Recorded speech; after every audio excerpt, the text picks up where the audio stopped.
99 byrjaði að taka lyf en 88 þegar tvíburarnir mínu fermast að þá sést bara á myndum, þú veist, að þá ég nýkomin úr maníu, alveg svona svörtu með augun og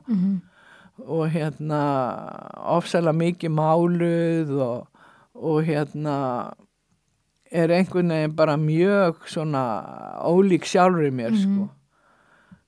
Heldur að þú hafi farið í maníur stundum af því þú þurftir að afkasta hlutum? Getur það, þú veist, eins og bara að ferma börnin eða eitthvað að þú þurfir að vera svo, þú veist, ég sé fyrir mér að maður þurfa að vera svona, þú verður gett og komir ókslega miklu í verk, það ekki þannig í maníunum? Jú.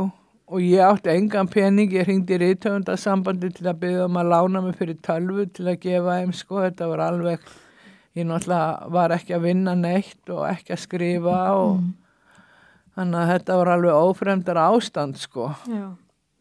Varstu í, En svo var ég að gefa út bók, sko, 96, þá gef ég út bók sem heitir Lúðrasveit Ellustínu sem bara mjög fín.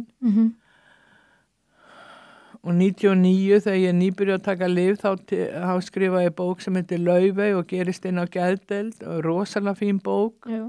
Þannig að þetta var svona upp og niður, sko, alltaf.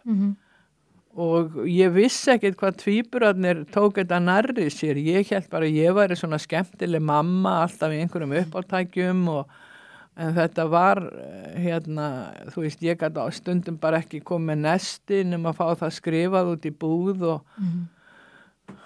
og þeim fannst ég ekkert alltaf skemmtileg þó þeir hafi fyrirgefið mér, þú veist, eða það var held ég ekki spurningum að fyrirgefa heldur bara að sætta sig við eða Garpur sonur minn að tala það í viðtali núna nýlega að þeir hafi einhvern veginn hann talar að ég hafi verið sem sagt markalaus og sé svo opinn með allt að stundum fari ég yfir mörkin en